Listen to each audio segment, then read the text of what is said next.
Ang kabataan ang pag-asa ng bayan. Isa sa mga hindi malilimutang kataga na binitawan ng ating pambansang bayani na si Dr. Jose Rizal.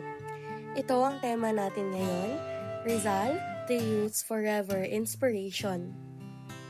Upang mapanatiling buhay ang damdaming makabayan ng mga Pilipino, ipinatupad ang Republic Act No. 1425 o kilala bilang Rizal Law.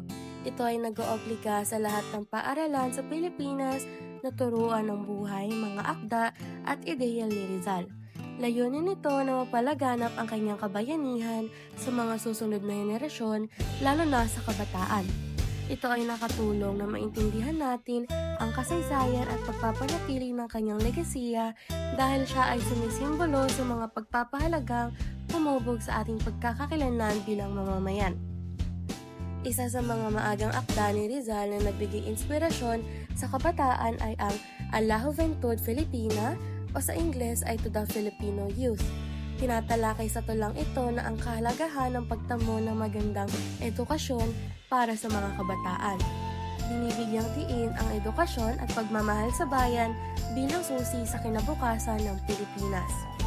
Hindi lamang sa tula kundi pati sa kanyang mga nobela tulad ng Noli Me Tangere at El Filibusterismo.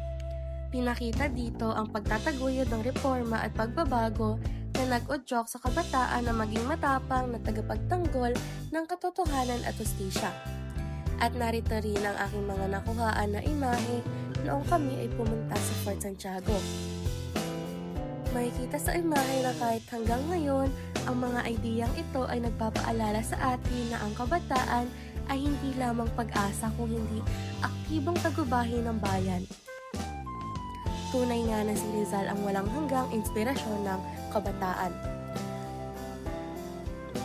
Muli sa kanyang buhay at mga akda, tulad ni Rizal na hindi tumigil sa pag-aaral at paglikha ng bagong tagumpay, naway ang lahat ng kabataan ay gawing inspirasyon o kaya naman tingilain si Rizal dahil sa ang kanyang sipag sa pag-aaral upang ang lahat ng kabataan ay tunay na maging pag-asa ng ating bayan.